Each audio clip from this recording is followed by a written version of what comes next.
Get your black ass away from that courtroom door! Officer Davis's hand slams into Catherine Morrison's shoulder, spinning her from courtroom 6. Her ID badge tears loose, gold federal seal facing up, clattering across marble. Davis doesn't look, grabs her briefcase, rips it open, papers explode. Her daughter's photograph lands at his feet. Maya. Graduation. That smile. Catherine reaches for it. Davis kicks it aside, shoves her. Her shoe falls off. Lawyers freeze, watching a black woman dragged from the courthouse by police. Tuesday morning routine. Nobody moves. Davis hauls her through glass doors down the steps. Her stockinged foot scrapes stone. Behind them, the badge glints on marble floor. Federal seal facing the fluorescent lights. 5 minutes from now, Catherine walks back in. When she does, she'll take the one seat in that building Davis can't touch. And when he sees her there, his face will turn white as courthouse marble. 2 years ago, this same courthouse. Catherine Morrison stood in this rotunda, screaming. Voice raw, breaking. Security guards held her arms while she thrashed. "My daughter didn't die in an accident. Maya was murdered. They're covering it up." Judge Harold Brennan ordered her removed. They dragged her out. But that time she fought. That time she was just a mother, grieving, hysterical, unbelieved. 6 months ago, a conference room in Washington, D.C., 3 Department of Justice officials sat across from Catherine, folders spread between them.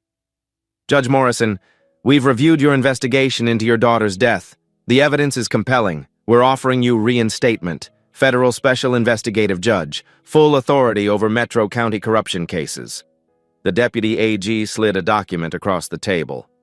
"Your daughter's case becomes the entry point. Chief Raymond Cross is running a kickback scheme. Maya discovered it. Maya died because of it." "Why me?" Catherine's voice was steady. "Because you've done the work. You know the players. You won't stop until you have truth." He leaned forward. "And your appointment will be sealed until you walk into that courtroom. They won't see it coming." Catherine signed that day. This morning, she woke before dawn, sat at her kitchen table holding Maya's photograph, the same one now kicked across courthouse marble. She spoke to the photo. "Today, baby, today they answer." She chose civilian clothes deliberately, blazer and slacks, no robes, no announcement. She wanted to observe, see how they'd react before revealing truth. She slipped her federal ID into her pocket, left it hidden. The trap was set. All she had to do was let them spring it.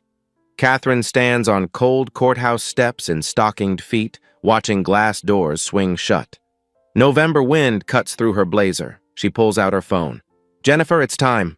Bring the evidence boxes." Across town, Jennifer Bailey's hands shake. She looks at 3 sealed boxes. Morrison Maya, case hash 2023-4162, sealed. She's been waiting 2 years for this call. She loads boxes into her car and drives toward the courthouse. Inside, Officer Rodriguez walks through the rotunda, carrying Catherine's broken briefcase. He doesn't know why he picked it up. Davis ordered him to leave it, but something felt wrong. He sets items on a bench, starts gathering scattered papers. Then he sees it. Her federal ID badge still on the floor where Davis stepped on it. Rodriguez picks it up, reads it. His blood runs cold. "Catherine Morrison, Federal Special Investigative Judge, Department of Justice." Davis just assaulted a federal judge. They all did. Rodriguez slips the badge into his pocket. He needs to think. In courtroom 6, Chief Raymond Cross sits at the defendant's table, relaxed in his expensive suit. His lawyer leans over, whispers something. Cross nods, smiles. Dr. Patricia Lawson fidgets with her pen, nervous. Detective Vincent Russo sits with arms crossed, face blank. Cross's lawyer stands. "Your Honor, where's Judge Brennan?" Court Clerk Patricia Simmons clears her throat. "There's been a change in judicial assignment." "What change?" "We weren't notified. The order was sealed until this moment." Simmons keeps her voice professional, but inside, she's smiling. She's watched corruption operate here for a decade, not today. "Who's presiding?" Simmons looks at the chamber door. "Judge Morrison." Cross shifts. Morrison, that name. The girl who died, the mother who caused that scene. Cross had Reed file a fake restraining order after that, but the judge can't be. The chamber door opens. Bailiff Tyler Reed steps out, then freezes. He sees who's walking behind him. He saw her this morning, when Davis was dragging her out. Reed's hand moves to his radio. Too late. Simmons stands. All rise for the Honorable Judge Catherine Morrison, Special Investigative Judge, United States Federal Court presiding. Catherine steps through in full judicial robes, federal ID clipped to collar, face composed, professional. She walks to the bench, climbs 3 steps, sits in the high-backed chair. From her elevated position, she looks down at the defendant's table. Chief Raymond Cross stares up. His relaxed posture collapses. Color drains from his face, literally drains, leaving him gray. His lawyer's mouth opens, closes. No sound. Lawson's pen clatters on the table. Rousseau's eyes flick toward exits, calculating distances. In the gallery, Keisha Laurent, the young black lawyer who watched Catherine being dragged out, sits in back, eyes wide. She'd searched court records, found the sealed appointment. She tried to warn them. Too late. Catherine picks up her gavel, doesn't strike it yet, just holds it. This court is now in session. Outside, a black SUV pulls up. FBI agents Rachel Thompson and Brandon Williams enter through the side door, badge past confused security. They move toward courtroom 6. Williams spots the surveillance camera, makes note of timestamp. Everything recorded will matter. They enter the judge's chambers. Thompson sets her folder on the desk. Catherine's sealed appointment order. Makes a call. Judge Morrison, we're in position. In the security office, Davis fills out an incident report. Checks boxes. Trespasser, yes. Prior restraining order, yes. Physical escort required, yes. He's creating paper trail, covering himself. His phone buzzes. Text from Reed. Problem, call now. Davis ignores it. In the courtroom, Cross's lawyer objects. Your Honor, we weren't notified of any judicial change. My client has a right to... Catherine interrupts. Counselor, you'll have your opportunity. Right now, you'll listen. The lawyer stops. Catherine opens her folder. This is a preliminary hearing for People v. Cross, Lawson, and Rousseau. Charges include criminal conspiracy, official misconduct, obstruction of justice, and murder. That last word lands heavy. Your Honor has a clear conflict, the lawyer tries. The victim is my daughter. Catherine says it first. Maya Morrison, 18 years old, killed 2 years ago in what was ruled a traffic accident. I'm required to disclose this conflict. Courtroom goes silent. I was appointed specifically because of that connection.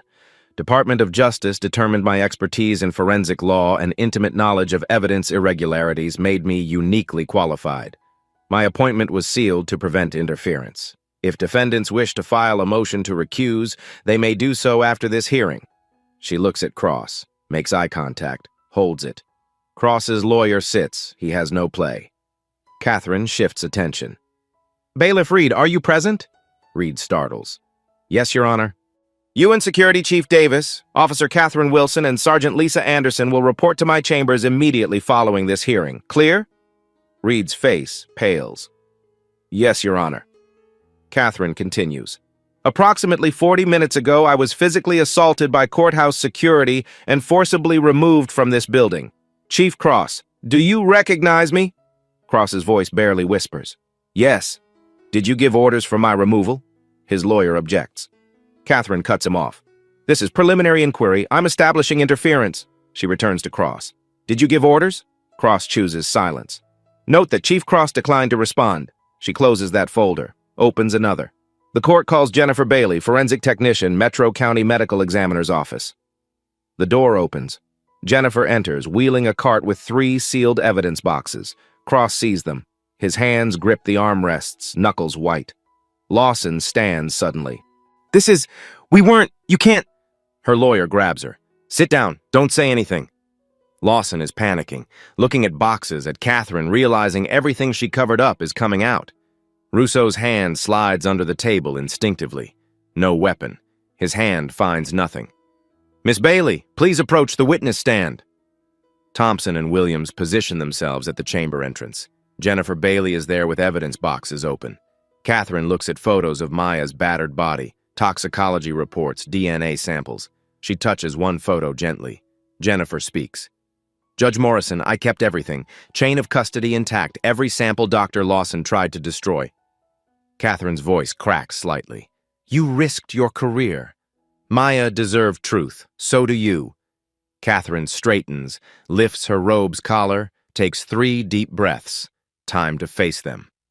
Keisha reaches the courtroom doors, breathless. She tells the bailiff, I need to speak about Judge Morrison. Judge Morrison is presiding. The bailiff responds. Keisha's face shows relief and realization. She stays to witness. Rodriguez arrives behind her. She grabs his arm. Watch this. Watch what happens when they realize. Inside, Cross leans to his lawyer. What's taking so long? Lawson fidgets. Russo watches the door like a predator. Something feels off. Cross texts Reed. Where are you? No response. His lawyer stands. Your Honor, clerk, if the judge isn't ready, we move to reschedule. Simmons, satisfaction in voice. The judge is ready, counselor. She's been ready for 2 years. In the security office, Reed arrives. Status? Davis. All clear. Remove the trespasser. Good. Cross wants confirmation. Reed stops. Sees surveillance monitor showing courtroom hallway. FBI agents at the chamber door. His blood runs cold. Davis. Who approved FBI? What FBI? Reed points at screen. Davis zooms in. Sees Thompson and Williams in tactical suits. Reed's phone buzzes. Text from administrator. Judge Brennan removed. Special appointment activated. Judge C. Morrison presiding. Back in courtroom, Simmons stands. All rise for the Honorable Judge Catherine Morrison, Special Investigative Judge, United States Federal Court presiding. Chamber door opens. Catherine steps out in full robes, walks to bench. Chief Cross recognizes her first. His face drains, color gone. He half stands, mouth opening, no sound. Catherine sits. Everyone sits. Silence stretches. 10 seconds, 20, 30. Cross's lawyer breaks it. Your Honor, we object to this sudden. You'll have your opportunity, counselor. Right now, listen. She opens folder. This is a preliminary hearing for criminal conspiracy, official misconduct, obstruction of justice, and murder. Before we proceed, I must disclose, the victim was my daughter. Gasps in gallery. Defense jumps up. Your Honor must recuse. Sit down, counselor, I'm not finished. Her voice cuts. He sits. I was appointed specifically because of this connection. DOJ determined my expertise made me uniquely qualified. My appointment was sealed to prevent interference. Motion to recuse may be filed after this hearing. She looks at Cross. Chief Cross? Do you recognize me now? Cross, barely audible. Yes. You had me removed from this courthouse 30 minutes ago. Explain why. Objection! My client doesn't... This isn't testimony, this is establishing interference. She pivots. Bailiff, is Reed in the courtroom? No, Your Honor. Interesting.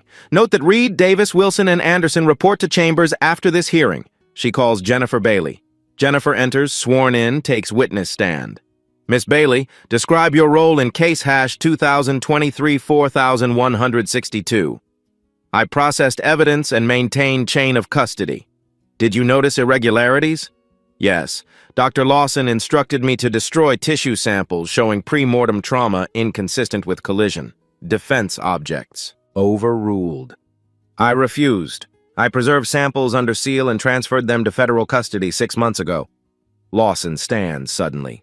This is insane! I followed protocol. Her lawyer grabs her. Sit down! I didn't kill anyone. Cross told me the report had to say accident or... She stops. Too late. The admission hangs.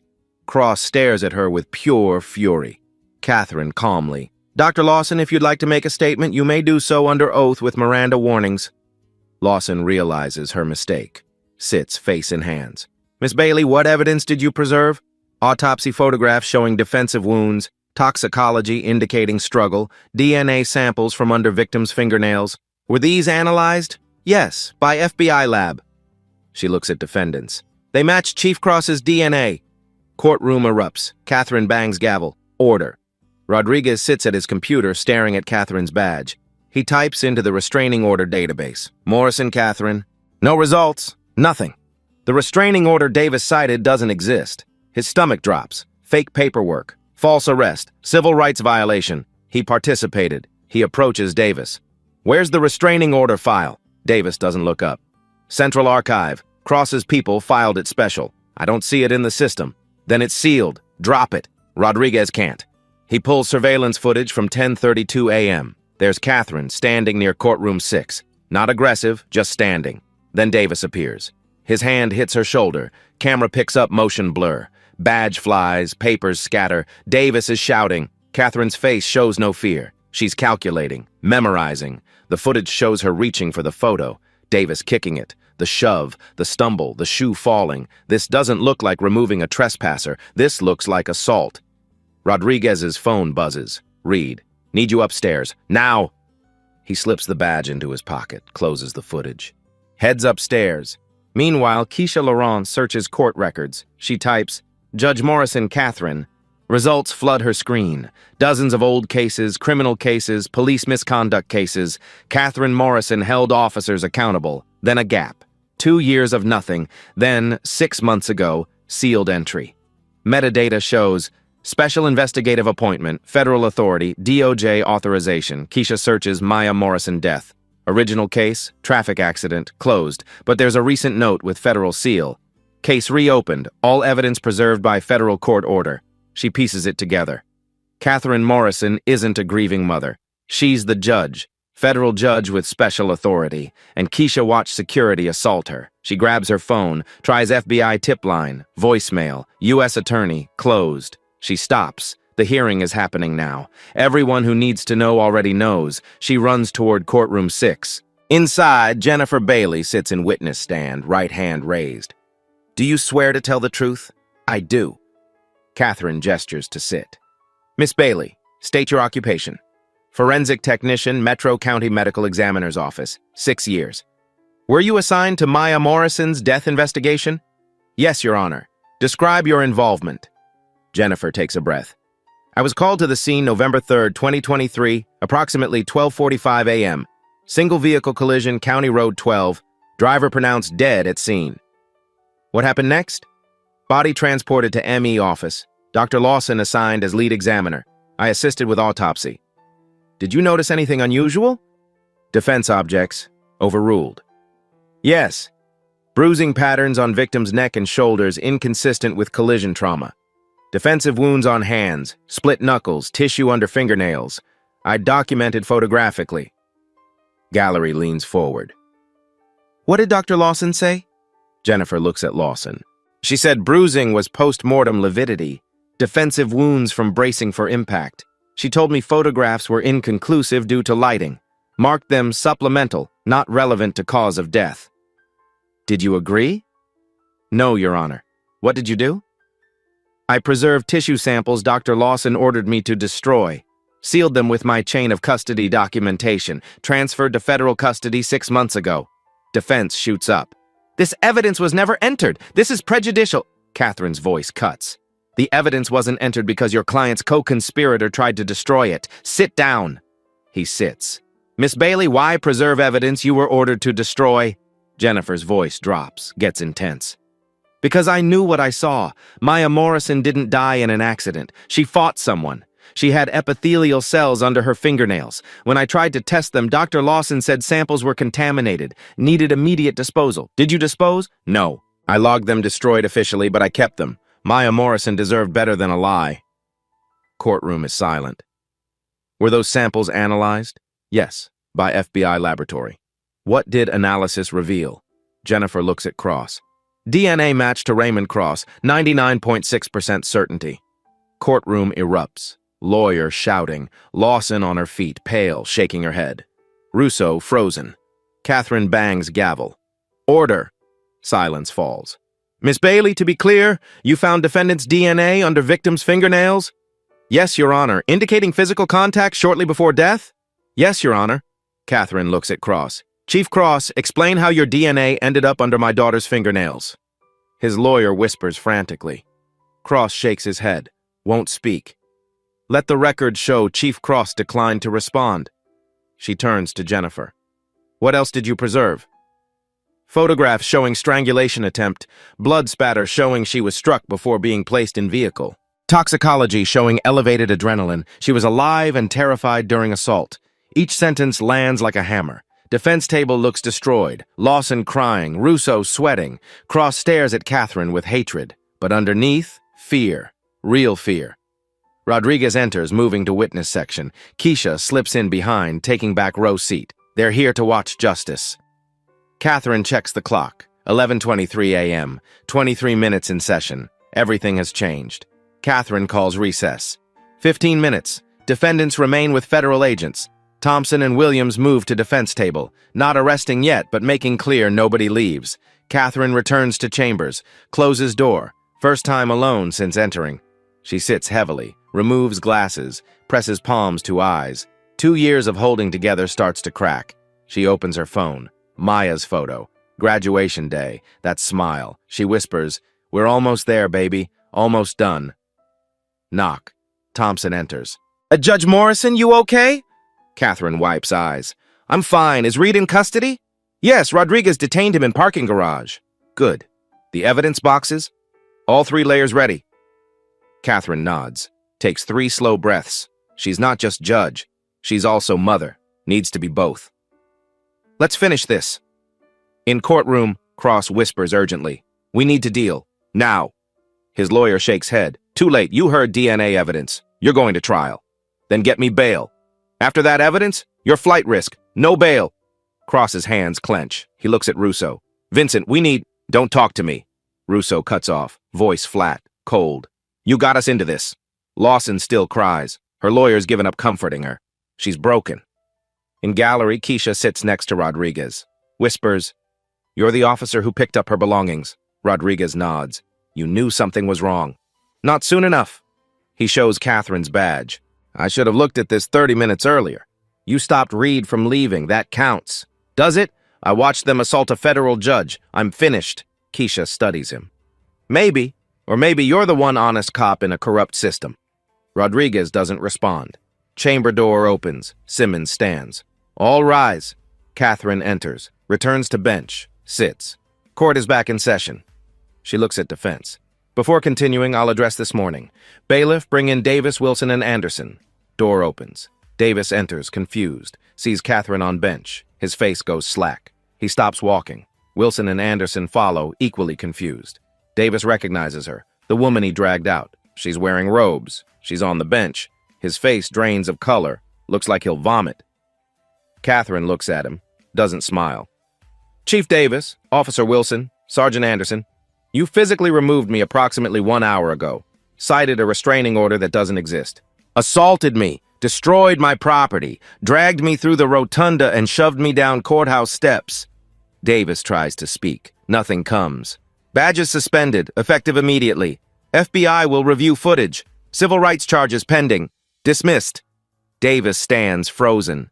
Can't process. 26-year career ended in 30 seconds. He finally finds voice. "Your Honor, I didn't know. You didn't ask. You saw a black woman and assumed she didn't belong. That assumption cost you everything. Get out." He leaves. Catherine turns to Rodriguez. "Officer Rodriguez, approach." Rodriguez walks to bench, expects termination. "You also participated this morning." "Yes, Your Honor. But you questioned orders, searched for the restraining order, picked up my belongings when told to leave them, detained Reed when he fled." Pause. "That's what good officers do." Rodriguez blinks. "You'll be FBI liaison during investigation. Your cooperation is noted. Dismissed." "Thank you, Your Honor." Catherine looks at Keisha. "Miss Laurent, you witnessed my removal and investigated?" Keisha stands. "Yes, Your Honor." "FBI will take your statement. After this hearing, we'll discuss federal clerkships. My office will have openings." Keisha's eyes widen. "Yes, Your Honor, absolutely." Catherine turns to defense. "Now, let's discuss how my daughter died." Catherine opens her folder. Lets silence stretch uncomfortably. Cross's lawyer breaks it. "Your Honor, you have clear conflict. The victim was your daughter. You cannot—" "Counselor." Catherine's voice cuts clean. "I've disclosed the conflict. Explained why DOJ appointed me despite it. If you wish to file formal motion to recuse, do so after this hearing. Until then, sit down." He sits. "This is a preliminary hearing. Standard is probable cause, whether sufficient evidence exists to bind defendants over for trial. We're not determining guilt. We're determining whether a reasonable person would believe these defendants committed the crimes charged." She looks at Cross. "Chief Cross, do you recognize me?" Cross hoarse. "Yes." "How?" Pause. "You're Maya Morrison's mother. And you caused a disruption 2 years ago. I protested my daughter's death being called accident when I knew it was murder. After that protest, what happened? We escorted you from the building. On whose orders?" Cross doesn't answer. "On your orders, you told Reed to file a restraining order, correct?" "Your Honor, my client is not required." "He's not on trial yet. This is preliminary inquiry." Eyes don't leave Cross. "Did you order a restraining order filed?" Cross looks at lawyer. Lawyer shakes head. Cross stays silent. Record shows defendant declined to respond. Catherine makes note. Clerk Simmons, is there valid restraining order on file? Simmons stands. No, Your Honor, I searched this morning. No order exists. Thank you. Catherine looks at Reed. Bailiff Reed, did you file a restraining order 2 years ago? Reed's face white. Yes, Your Honor. Was it legitimate, signed by a judge? No, Your Honor. Then what was it? It was fabricated. Chief Cross told me to create paperwork, make it look official, file it so it wouldn't show in public records. Defense on his feet. Your Honor, this questioning is establishing conspiracy to violate civil rights, relevant to pattern of misconduct. Sit down. He sits. Bailiff Reed, why did Cross want fake restraining order? He said you were asking too many questions about Maya's death, that we needed paperwork to justify removing you if you came back. And this morning? Cross texted, said you were here, told me to make sure you were removed. I told Davis there was restraining order. He didn't verify, just handled it. By assaulting me. Yes, Your Honor. Catherine lets that sit, then turns to Lawson. Doctor, Lawson, you've been quiet. Lawson looks up, eyes red. Her lawyer grabs her arm, but Lawson is breaking. Your Honor, I need to say something. Dr. Lawson, do not. Her lawyer hisses. Lawson pulls arm free, stands, voice shakes. I didn't kill anyone. I didn't know anyone would die. Cross told me the autopsy needed to rule accident. He said if it didn't, there'd be problems, federal problems. Careers would end. He said. She stops, realizes what she's admitting. Lawyer has head in hands. Dr. Lawson, are you requesting to make formal statement? Yes, I want to tell the truth. I should have told it 2 years ago. Cross explodes, stands fast, chair tips. Patricia, shut your mouth. Bang. Catherine's gavel. Chief Cross, sit down and be silent or I'll have you removed. Agent Williams moves toward Cross. Cross sees him, sits, but his eyes locked on Lawson, look melting steel. Dr. Lawson, I'll give you time to consult your attorney before formal statement. No. Lawson shakes head. No more waiting. I've waited 2 years. I'm ready. Lawyer tries once more. Dr. Lawson, I'm strongly advising. I know. I'm doing this anyway. She looks at Catherine. At gallery. Maya Morrison deserved better. She deserved truth. Catherine nods slowly. Clerk, administer oath. This is when everything breaks open, when conspiracy eats itself from inside. Catherine calls 15-minute recess. Defendants remain with federal officers. Dr. Lawson, your attorney will speak with you privately before any statement.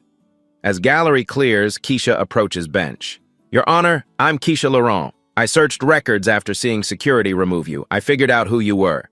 Catherine's expression softens. First time all morning.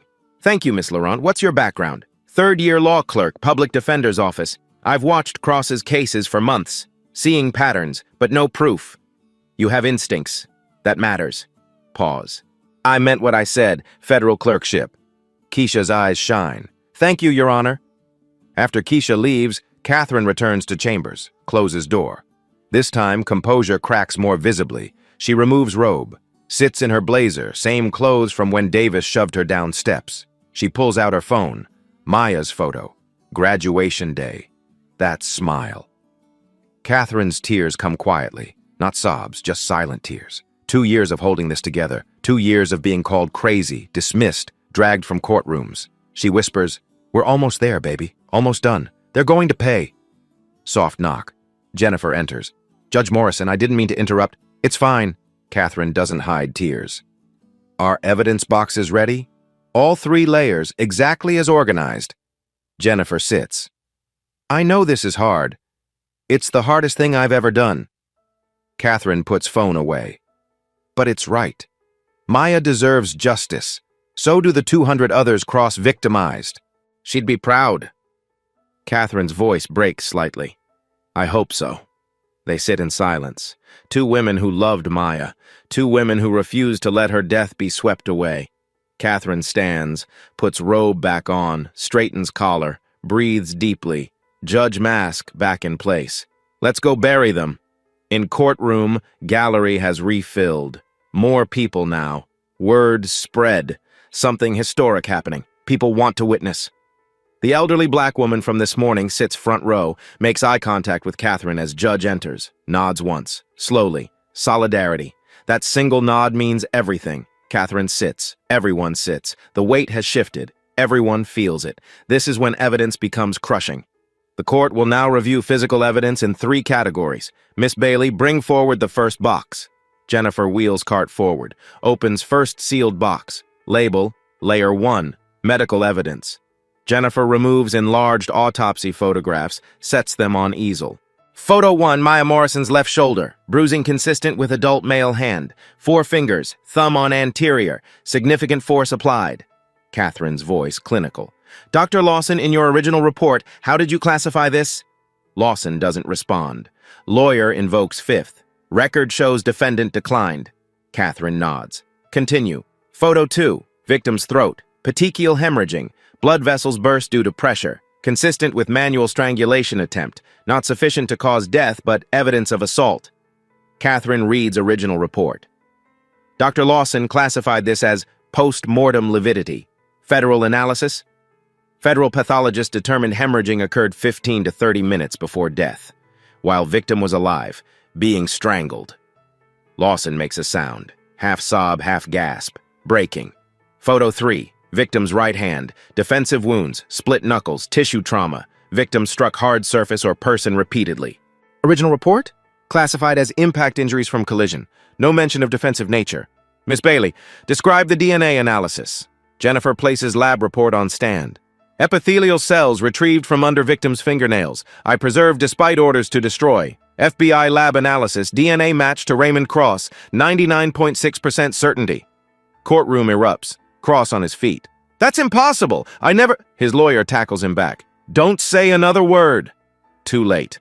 Cross admitted he knows what it means. Catherine bangs gavel. Order! She looks at Cross. You were about to say you never what? Lawyer frantic. 5th Amendment. Too late. He started the sentence. Catherine makes note.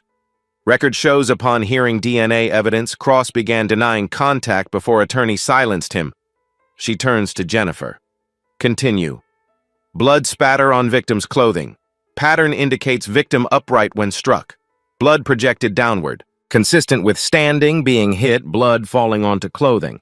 Dr. Lawson's original report stated no blood spatter, but clothing exists. I preserved it. FBI retested. Found spatter exactly where I documented 2 years ago.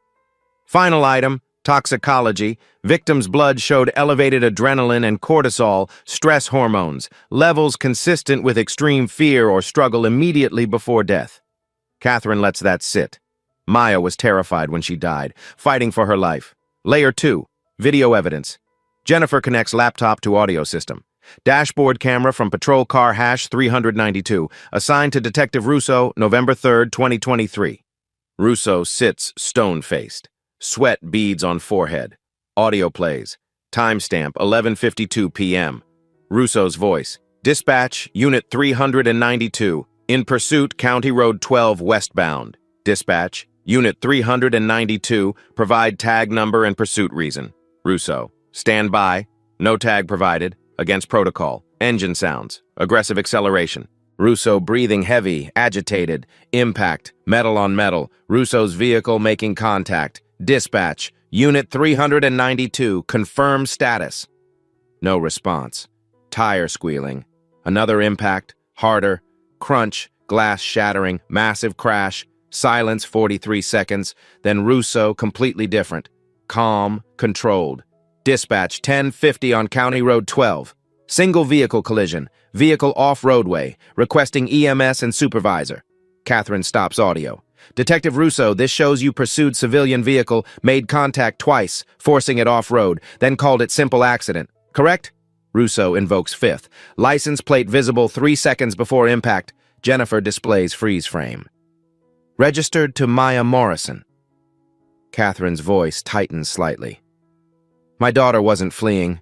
She was driving home from county hospital shift where she worked as medical file clerk. Jennifer adds, hospital records show Maya accessed Chief Cross's personnel file that evening. Internal Affairs complaints about excessive force, downloaded records to flash drive. Where is that drive? FBI recovered from victim's apartment 6 months ago. Original investigation never searched. Agent Thompson approaches with evidence bag. small flash drive inside. Contents, 412 pages, arrest records, financial transfers, IA complaints, medical records showing brutality pattern. Maya identified kickback scheme independently. Catherine looks at Cross. He's not pretending composure. Face red, veins visible. Additionally, Thompson continues, FBI recovered victim's cell phone from crash site. Original investigation never examined it. Last text sent 11:38 p.m., 14 minutes before crash, to FBI tip line. I have evidence of corruption in Metro County PD. Chief Cross covering up brutality complaints. Need protection. Dead silence. FBI arrived at scene 12:19 a.m., 27 minutes after impact. Local police already secured scene. Informed FBI it was routine accident. No suspicious circumstances, no federal involvement needed. Who supervised the scene? Catherine asks, knowing the answer. Chief Raymond Cross. Arrived approximately 10 minutes after crash, before EMS, before fire department. He was personally on scene. Catherine lets that sink. Cross got there fast, too fast, like he knew, like he was waiting. Layer 3, documentary evidence. FBI forensic accountant takes stand, middle-aged woman, glasses, thick folders. She introduces herself, begins. Between 2018 and 2023, Chief Cross deposited $823,000 into offshore accounts, Cayman Islands, Cyprus, Panama. She displays bank statements. Source, consulting fees from Metro Security Contractors. A company existing only on paper, no physical address, no employees, no operations. Where did Metro Security get money? Metro County General Fund. Line item, emergency equipment acquisition. 5 years, county paid $2.8 million. No equipment ever delivered. Cross was stealing from taxpayers. Yes, additionally, Cross operated kickback scheme with bail bondsmen. Officers arrest individuals on minor charges. Charges exaggerated to increase bail. Families directed to specific bondsmen. Those bondsmen kick back 15% to Cross. Over what period? 5 years, $2.3 million in kickbacks. Over 200 individuals arrested on fabricated or exaggerated charges. Demographics? 93% people of color, 87% below poverty line, individuals without resources to fight. Catherine looks at gallery. Some victims are here, watching, finally seeing justice. Maya, working hospital records, accessed arrest patterns showing this scheme. Compiled evidence independently before contacting FBI. Flash drive included audio recording. Maya recorded conversation at hospital. Cross visited to review medical records of brutality victim. Maya was working. Cross didn't know. On recording, Cross tells administrator, "This record says excessive force. That's not what happened. Fix it or your funding gets reviewed." Accountant plays audio. Cross's voice, unmistakable, threatening, demanding hospital falsify records. Silence when it ends. 2 days after Maya's death, accountant continues, Dr. Lawson received $125,000 from intermediary traced to Cross. Memo, expert witness fee. Lawson had no active cases requiring testimony. Lawson buries face in hands. Detective Russo received $50,000 same week. Memo, closure bonus. Russo's stone face cracks, closes his eyes. Bailiff Reed received $10,000 cash. No bank record, but Reed admitted in FBI statement today. Payment for filing false restraining order against Judge Morrison. Catherine looks at all three defendants. Cross, red with rage. Lawson, broken and crying. Russo, defeated. Is there any evidence, Catherine asks, that any defendant took action to investigate Maya Morrison's death honestly, to preserve evidence, to seek truth? No, Your Honor. Evidence shows systematic destruction of evidence, falsification of records, and conspiracy to cover homicide. Thank you. Catherine looks at defense table. 3 people who thought they were untouchable. 3 people who thought they could murder an 18-year-old and bury truth. They thought wrong. Catherine sits back. Evidence is done. 3 layers of proof, systematically destroying any defense. The courtroom feels heavy. She speaks, voice level, final. Having reviewed evidence presented, this court finds probable cause to bind defendants over for trial on charges: conspiracy to commit murder, official misconduct, obstruction of justice, falsifying records, wire fraud, and federal civil rights violations. Bail denied. Defendants remanded to federal custody immediately. Cross's lawyer makes desperate attempt. Your Honor, My client's law enforcement position makes him a target in general population. We request protective. Chief Cross will be in administrative segregation for safety. Catherine interrupts. That's security measure, not favor. Anything else? Lawyer has nothing. Sits. FBI agents Thompson and Williams move to defense table with handcuffs. This is real now. Thompson cuffs Cross. His expensive suit looks like a costume. His authority means nothing. As Thompson pulls him up, Cross locks eyes with Catherine. Pure hatred. But underneath, defeat. Raymond Cross understands he's lost. Williams cuffs Lawson. She's still crying. Hasn't stopped since confession. Her lawyer already planning appeals, but they know it's hopeless. She admitted everything. On record, Russo gets cuffed without word. Walks head down. Defeated. He's been cop 20 years. He knows what happens to cops in prison. As they're led out, something unexpected happens. The elderly black woman in front stands, starts clapping, slow, deliberate. Each clap like punctuation. Others join. Maya's teachers, community members, victims of Cross's scheme. Applause builds. Not celebration, something deeper. Acknowledgement. Justice finally served. Catherine bangs gavel. Order! This is a courtroom, not theater. Applause stops. But message was sent. These people waited years. They're not apologizing for recognizing this moment. After defendants removed, Catherine addresses remaining business. This court must address this morning's assault. Officer Rodriguez, approach. Rodriguez walks to bench, expects termination. You participated in my removal. You stood by while colleagues assaulted a federal judge. That's serious. Yes, Your Honor. But you questioned orders. Searched for restraining order. Preserved my belongings when told to leave them. Detained Reed when he fled, correct? Yes, Your Honor. Yes. That's what good officers do. They question bad orders. Follow conscience. Pause. You'll be FBI liaison during security investigation. Your cooperation noted. Dismissed. Rodriguez's relief is visible. Thank you, Your Honor. Catherine addresses gallery. This case began 2 years ago when my daughter died. I was told it was accident. Told to accept it and grieve quietly. I couldn't. Voice catches. First vulnerability from bench. Maya was 18. Medical file clerk. She loved justice. Real justice. She believed when you see wrong, you document it. Report it. Don't look away. She looks at watching faces. Maya died because she refused to look away. She saw corruption, gathered evidence, contacted FBI. For that, she was murdered. Pause. Composing herself. This courtroom today. This is what happens when we all refuse to look away. When forensic technicians preserve evidence they're told to destroy. When law clerks search ignored databases. When officers question bad orders. When communities demand accountability. She looks at Jennifer. Miss Bailey, thank you for being Maya's voice when she couldn't speak. You risked everything to preserve truth. That took extraordinary courage. Jennifer wipes tears, nods. Catherine picks up final document. Department of Justice requests this court maintain jurisdiction over Metro County Police Department pending consent decree. Granted. She looks at courtroom faces. Metro County PD will operate under federal oversight minimum 18 months. Independent monitor reviews all arrests, use of force incidents, Iowa complaints, training on civil rights, de-escalation, implicit bias, mandatory for all officers. She lets that sink. This isn't about punishing police. It's about accountability.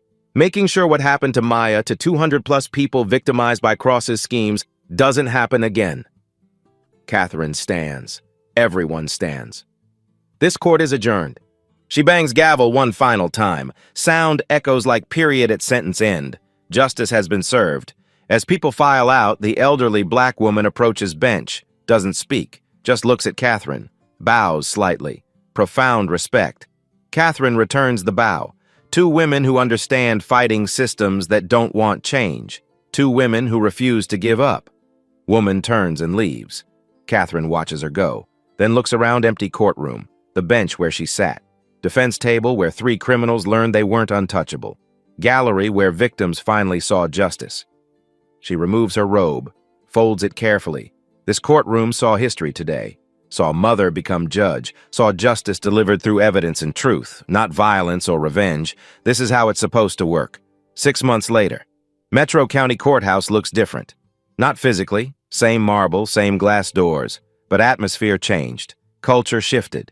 Deputy Chief Maria Rivera runs the department now. Reform-minded. She cleaned house, fired officers who failed integrity reviews, promoted officers like Rodriguez who could question bad orders.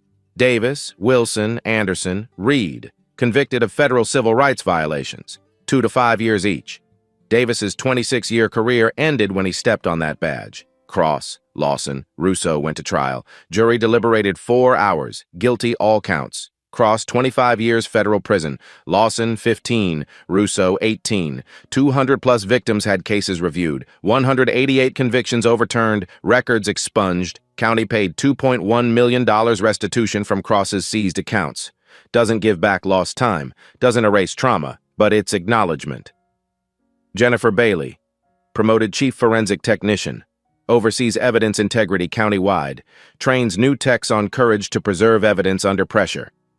Keisha Laurent, federal clerkship in Catherine's chambers. Learning justice isn't just winning cases. It's changing systems so fewer cases are necessary. Rodriguez, promoted detective, assigned internal affairs. Investigates misconduct. He's good at it. Fair, thorough. Understands what happens when officers don't question bad orders. Saturday morning, late spring, Catherine stands at Riverside Cemetery, Maya's grave. Simple headstone. Maya Morrison, 2005 to 2023. She spoke truth to power. Catherine kneels, places fresh purple irises, touches headstone gently. Hey, baby. 6 months since trial. They're all in prison. System that protected them got rebuilt. Breeze moves through cemetery trees. Catherine smiles slightly. You'd like Keisha. Same fire as you. Same refusal to accept injustice quietly. Pause. Jennifer's doing amazing work, training next generation to have her courage. Catherine stands, looks at headstone. I miss you every day, but I'm not just grieving anymore. I'm building, creating change, making sure your death meant something. She turns to leave, stops, looks back. Your name means truth in so many languages. You lived up to it. You saw truth, documented it, died trying to bring it to light. Catherine walks away, peace in her stride, not just grief, purpose. Monday morning. Catherine sits on bench in courtroom 6. Different case. Young black man alleging excessive force during traffic stop. 3 officers as defendants. Catherine listens carefully, reviews body camera footage, holds officers accountable for inconsistencies. During break, plaintiff approaches nervously. 23. Working 2 jobs. Can't afford expensive lawyer. Has public defender doing her best. Judge Morrison, thank you for actually listening. Catherine looks at him. It's my job. It's supposed to be everyone's job. After he leaves, Catherine picks up her gavel, feels its weight. This wood symbolizes authority, but also responsibility. Responsibility to use power justly. Protect those who can't protect themselves. Ensure system serves everyone. She looks at her nameplate. Judge Catherine Morrison, Special Investigative Judge. This is her calling. Not revenge, not bitterness, justice, real justice. The kind Maya believed in, the kind worth fighting for. Courtroom fills for afternoon session. Catherine straightens her robe, opens next file. The work continues, because justice isn't one moment, not one trial, one verdict, one sentence. Justice is daily work of holding systems accountable, questioning authority, refusing to look away. Maya understood that. She died for it. Catherine lives it every day. That's not revenge, that's legacy. A mother's love doesn't seek revenge. It seeks truth, and truth demands justice. Not just for one family. For everyone, the system failed. Catherine Morrison didn't just win a case. She changed a system. Her daughter's name, meaning truth, lives on in every life her mother's work touches. Some stories end with verdicts. This one ends with promises. Promises that when injustice happens, people will be brave enough to document it, preserve it, fight for it. Maya Morrison was one of those people. So was Jennifer Bailey. So was Keisha Laurent. So is Catherine Morrison. The truth stands, even when everything else falls.